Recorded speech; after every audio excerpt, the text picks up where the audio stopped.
lecture given by His Holiness Bhakti Vikasa Swami in 4th November 1995, Mangalore, South India. Om Namo Bhagavate Vasudevaya. Om Namo Bhagavate Vasudevaya. Om Namo Bhagavate Vasudevaya. Om Namo Bhagavate Vasudevaya. Om Namo Bhagavate Vasudevaya. Om Namo Bhagavate Vasudevaya. Srimad Bhagavatam, Canto 1, Chapter 1, Text 1, translation and commentary by His Divine Grace, Srila A.C. Bhaktivedanta Swami Prabhupada, founder of this one. Janmadhyasya yaton vyad itaratash charthesh vigyaswarat. Janmadhyasya yaton vyad itaratash charthesh vigyaswarat. Tene brahma hridaya adi kavaye muhyanti yat suryaha. Tene brahma hridaya adi kavaye muhyanti yat suryaha. Tejo vari mridam yatha vinamayo yatra trisago mrsha. Tejo vari mridam yatha vinamayo yatra trisago mrsha. Dhamna svena sada nirasta kuhakam satyam param dhimahi. Dhamna svena sada nirasta kuhakam satyam param dhimahi. Chanting Hare Krishna, Hare Krishna, Krishna Krishna, Hare Hare. Hare Ram, Ram Ram, Hare Hare. It's the central activity in spiritual life, not the chanting of Om. The impersonalists, they like to chant Om because they don't like to chant the personal name of Krishna. Krishna is personal name. We don't see that anyone is addressing Krishna is calling him by name, Om. It's a formal address. Om Namo Bhagavate Vasudevaya. Om, oh my Lord, is a formal address. Just like you might say, Mr. President. In America, if you address the President, formally you would say, Mr. President. So that is the nearest that comes to a person. Om, A-U-M. This Jiva Goswami's analyze means Lord Krishna, Radharani and all the other living entities. So that indicates the Supreme Absolute Truth. But the Mayavadis, they've taken that concession to chant the name Om, and in this way try to avoid the personality of Godhead. So we chant Om along, not simply by itself. When we chant Om Namo Bhagavate Vasudevaya in conjunction with the name, specific personal name indicating Bhagavan. Just like this morning, Ram Kumar was chanting Jai Guru Dev and then finished the kirtan. So Prabhupada, he didn't like this because who is that Guru Dev? Mayavadis, they mostly chant Jai Guru Dev. You'll find all over North India, Bihar, UP, you'll find written on the walls, Jai Guru Dev. Have you seen? When you went to Vrindavan? A few years ago it was very popular. Now someone with a much better mentality has written Jai Shri Radhe on every wall in Vrindavan, which is better than Jai Guru Dev, from Guru's son, in person as Rascal. So they're writing Jai Guru. In Bengal also there's the Jai Guru Sampradaya. They chant Jai Guru, Jai Guru, Jai Guru, Jai Guru, Jai Guru, on and on, chanting. Who is that Guru? There is no son. Therefore, Jai Prabhupada. We shouldn't chant just Jai Guru. We have to say Jai Prabhupada. Actually, it's a GBC rule that we shouldn't chant Jai Guru in Kirtan because Prabhupada didn't like it. But my understanding was that if we're going to say Guru Dev, we should indicate Prabhupada, whatever that Guru. Otherwise, you'll find in Hindu meetings where they're all different people come together, different speakers. One person will say one thing, and someone will say something else, and then someone will say something else, and they all clap each other. Oh, you spoke very nicely, even though he spoke something completely different to what the other person spoke. But they have no fixed platform. So they'll, just like when we say Prindhani, we say Jayam Vishnupad Paramahamsa, we indicate specifically Prabhupada. So they will say Apan apan guru ki jai. Whoever your guru is, all glories to him. Whatever nonsense he speaks, whatever nonsense he is, all glories to him. All glories to all the gurus. The guru is one. Guru is one means Guru teaches Am Namo Bhagavate Vasudevaya. The Supreme Absolute Truth is Krishna. He is Guru. No one else is Guru. Anyone else, he may have big tilak and big shika, and speak so many mantras and have a big fat belly. It's considered to be one of the qualifications of a real Brahmin. He has a big belly. Brahmana bhojana priya. You may have heard. Brahmanas, they like to eat. So that's considered the sign of a real guru, because if he doesn't have many disciples, then he can't eat nicely. But if he has many disciples, then he can eat nicely. So a real guru should have a very large belly. This is a misconception. How to recognize a guru. Guru means you understand not by seeing but by hearing. May have a big belly, may not have. But it's got nothing to do with whether one is Guru. Guru means who speaks the absolute truth. Krishna is the Supreme Personality of Godhead as received in the Bhagavad-gita. We have to surrender. So this is one of those misused words. There are so many misused words in Hinduism. Om is one of them. Jayanti is another. Everything Jayanti. Rabindra Jayanti, Gandhi Jayanti, Ambedkar Jayanti, even Gita Jayanti. That's not correct. In ISKCON we picked up this term from the general body of Hinduism. But Jayanti, this word means the specific astrological constellation at the time of the appearance of Krishna. Not that anything is Jayanti. My daughter's Jayanti. My rice mill Jayanti. I opened the rice mill on such and such a day, so we're celebrating 1 year Jayanti. Everything Jayanti. Slaughterhouse Jayanti. We celebrate. We open the slaughterhouse. So many misused words. Avatar. This is a very much misused word. Bhagavan. Guru. Mahatma. In North India especially, anyone who has orange cloth and a bidi hanging out of his mouth, he's called a Mahatma. The real Mahatma doesn't use bidi, he uses chilam. That means he's Paramahamsa. He's already graduated from bidis. Stoned out of his head. Mahatma. All these words misused. Mandir, you see. Vidya Mandir means there's some school, you go to school and they teach you how to get a job as an electrician. Vidya Mandir. Sari Mandir means they're selling you some saris. How they misuse all these words. Mandir means place of worship. So typical modern Hinduism. How they misuse words. So Om, this word should be used to indicate Krishna, the Supreme Personality of Godhead. Om Namo, Namaha, offering my obeisances. That means, Namaha means to take a humble position. To go on, literally means to go under.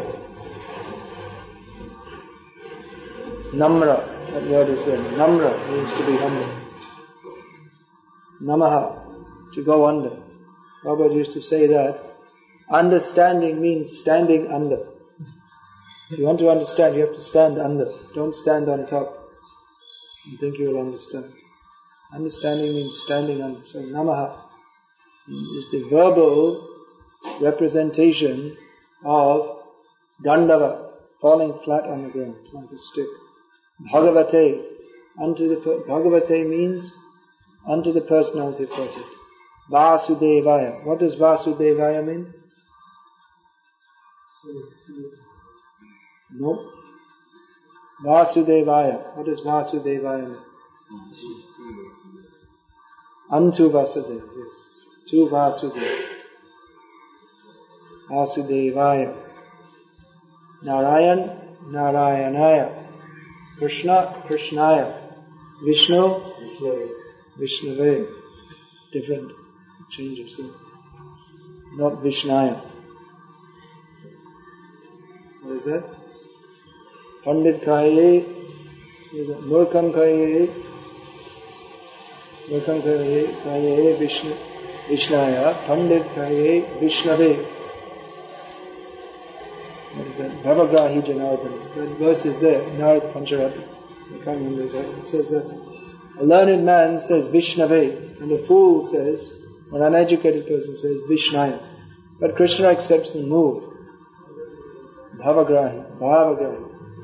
He accepts the mood of the devotee. Then, next word, Janmadi. What does this mean? Janmadi. Janma Adi. Compound of two words. Janma Adi. Janma means birth. Or in this case it means the beginning, creation. And Adi means beginning. Yeah. So Janma Adi means beginning of creation. No. It could mean that, but in this context it doesn't. It means starting from. Janma Adi. Just like the word is there, Ityadi. It means Janma and everything else following them. So what does that mean specifically? Janma Adi. Creation and everything following. So what is that? What follows creation? Sustenance and destruction. Means Janma, that we have in the Brahma Samhita. Shrishti, Sthiti, Pralaya. 3 stages. These are important terms. If we're going to discuss Vedic philosophy, these important terms we have to know. Shrishti, Sthiti, Pralaya. Creation, maintenance, and destruction. So, Janma Adi Asya. Asya means one word. Tasya, Yasya, Asya.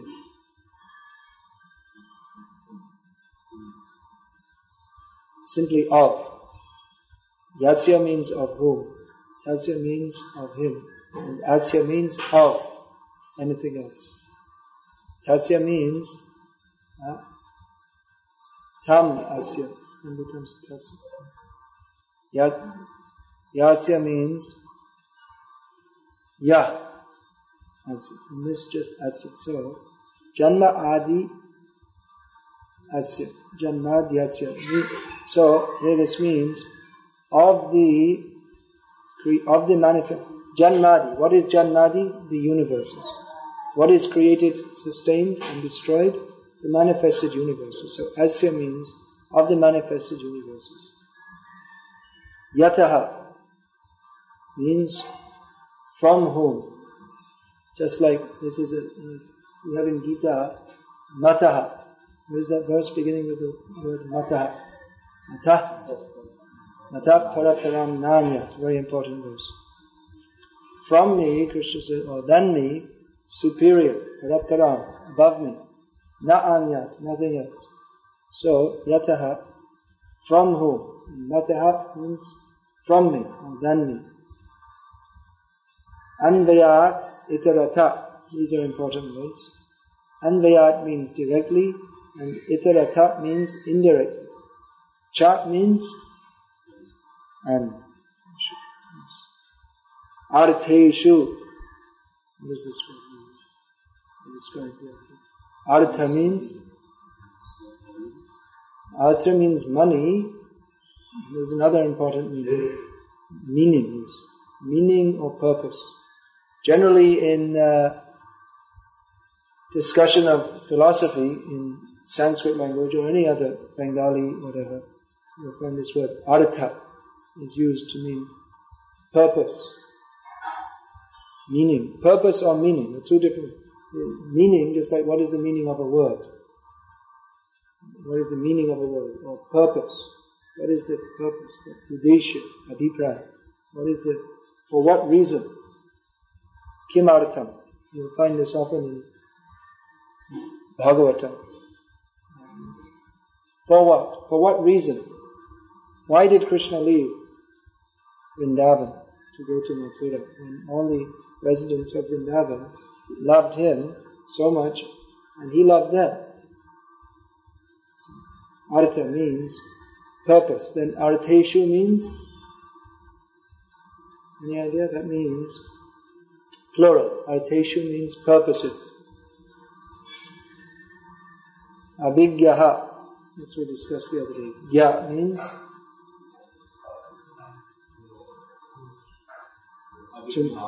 to know. And abhigya.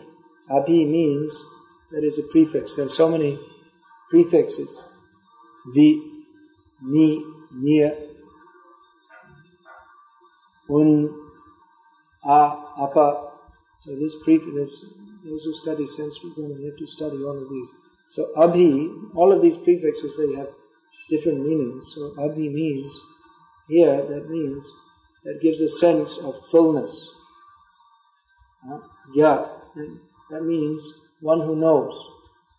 And abhigya means knowing fully, in all ways. So here, anvayad itarash charteshu abhigya. So Krishna is directly and indirectly aware of all the reason, all the purposes of the creation, why and how everything is going on. He's fully cognizant. This is giving stress. Abhigya in itself, that already means he's fully cognizant. Anvayad itaraha means directly indirect. That's to give stress, to stress the point in every way. Whether you take this way or that way, Krishna is all-knowing. This is doing this nyayana, so that's called Gobali Vadha Nyaya. Gobali means offering a cow in sacrifice, and Vadha means, again, to kill. So Gobali Vadha Nyaya means Gobali, if you say, it's complete in itself. If you say Gobali Vadha, that's simply repeating to add emphasis. Adding emphasis. Just like if you say, that man is nothing but a fool. If you say that man is a fool, the same thing is said. If you say he's nothing but a fool, that adds emphasis. He really is. Just like in Gita, you'll find Krishna use the word mudha quite often. Mudha. Abhijananti ma mudha. Those who don't know me, abhijananti. Those who don't know me, in this word abhi is this prefix abhi. Abhijananti ma mudha.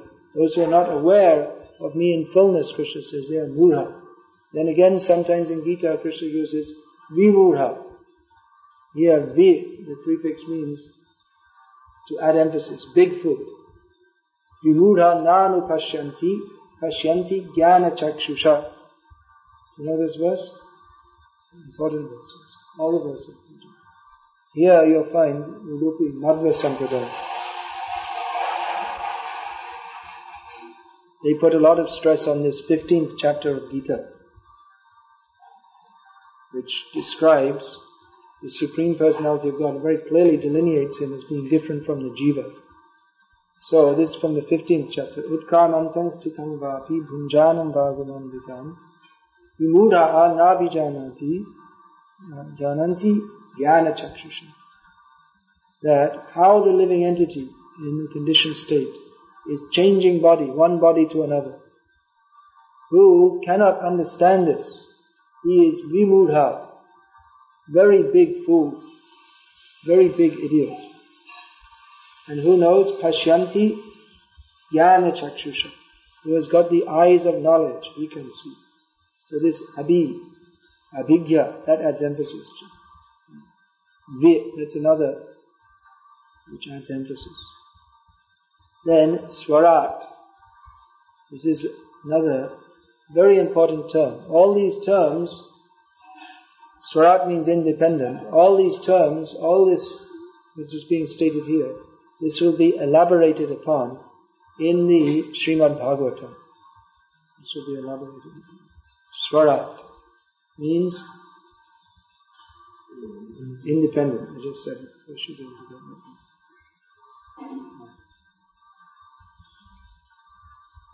Swarat. Another word is swatantra, swadheen, swatantra, paratantra. Swadhin, Paradhin. Krishna says, I was giving that verse. That Krishna is dependent on Aham hi bhakta paradhina, Aham bhakta paradhina, nasvatantra. Krishna says, I'm not independent, I'm dependent on my devotees.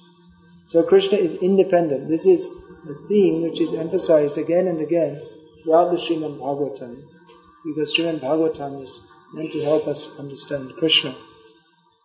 So this theme is emphasized again and again, how Krishna is independent. This is a very important point in understanding God. If we say, oh, God, you say Krishna is God and He is dancing with the gopis, why should He?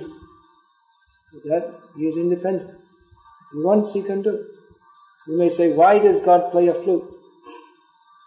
Why does He not play bass guitar, saxophone? He can if He wants. He doesn't want to. He wants to play a flute. There's another reason. Why? You can think of another reason. Krishna's name is Gopal, Krishna Gopal. Gopal Krishna. Then another reason for playing a flute.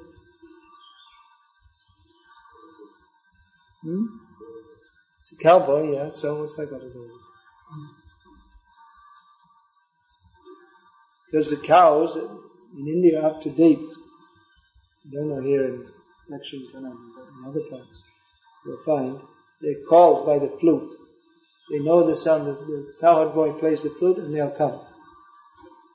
Different names. Different names also. They can't just like Krishna, his cows, they also have different names. Here we usually call Lakshmi or Draupadi or something, we call the cows. Krishna's one cow's name is Kali. Means the Kali color. Havali, there's different names are given for the cows. So, because calling the cows, and of course he also calls the gopis with his flute. So he has different reasons. But anyway, he wants to. Why does God, who is the proprietor of all the universes, live in a village and look after cows? Seems very strange. You will think, this is God. Even Lord Brahma, he was bewildered. He's expecting God to be big, Narayana, sit on a throne, and everyone will bow before him. And he thinks, what is this? Some village woman is cooking some food for Krishna. And he's running in the village and rolling on the ground. This is God? Just some village woman is living in the village with the cowherd people. This is God. Even Lord Muhyanti Yat Suryaha. Here is said, Muhyanti Yat Suryaha. He's bewildering, even to the demigods. He's Swarat. He does as he likes. Again and again, this is demonstrated. How Krishna is independent. Just like Krishna ran away from the battlefield. Therefore his name became Ranchura. Ran means battle. And Chor means thief, but this is another. To give up. It's called Chordo. Leave him alone. Same thing. He gave up the fight. Left the fight. Ranchura. So we may say, as Jarasandha said, oh, he's simply a coward, even though Krishna had defeated him 17 times. And Jarasandha, he should have just gone to the forest in humiliation. But Jara said, oh, he's afraid of him. He's run away. Krishna, just to manifest his opulence, he doesn't give a damn about Jarasandha. He doesn't care for him at all. So he just left. Alright. So, this way he shows he's independent. If he wants, he'll just leave. And he may be accused. Oh, he left the battlefield. And then he becomes glorious. When Krishna steals, people glorify him. Makancha. When he runs away from the battlefield, he's glorified. No one is glorified for running away from the battlefield. Arjuna, Krishna was warning him, if you run away, then everyone will call you a coward. What could be more painful for you? But Krishna himself, he walks. Simply walked. He didn't run away. He simply walked. without any concern. Walked over. And still, that Kalyavana was chasing him. And Krishna was walking, and Kalyavana was chasing him. But he couldn't catch him. Why?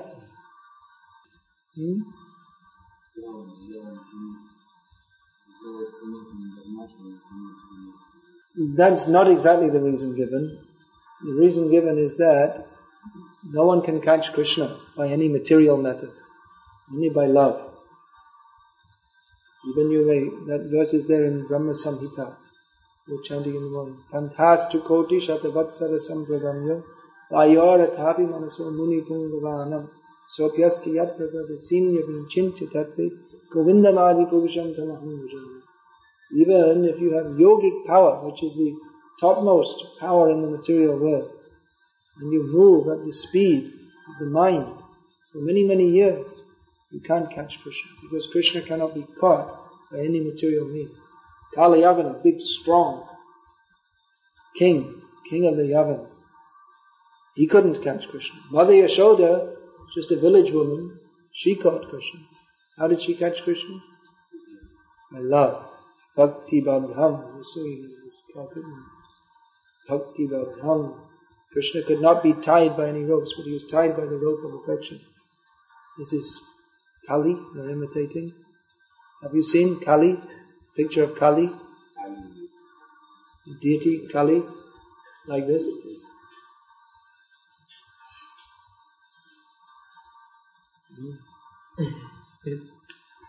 Yataha, Anvaya, Yatra, Svara, Tene Brahma Hrida Ya Adi Kavaye. Tene means imparted. Brahma means what? What is this? Brahma means no. This was explained 2-3 days ago. Brahma means Vedic knowledge, yes. Brahma means spiritual knowledge or realization. Brahma also refers to the absolute truth. We always say Brahman. That's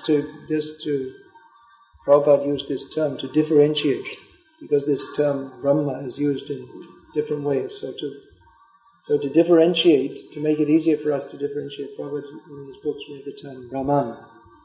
Actually, that's a different grammatical case, but without any grammatical case, if we simply call it by its original name, that's Uddbodhan, simply call it by its name, then that is Brahma, means the absolute truth. It also means spiritual knowledge, and it also means the Vedas. So here Brahma means Vedic knowledge. Hrida means the heart, yes, to the heart. Here Prabhupada translates as consciousness of the heart. Yaha, one who. Then Adi Kavaye means Adi. Again we have the word Adi. Means original, yeah.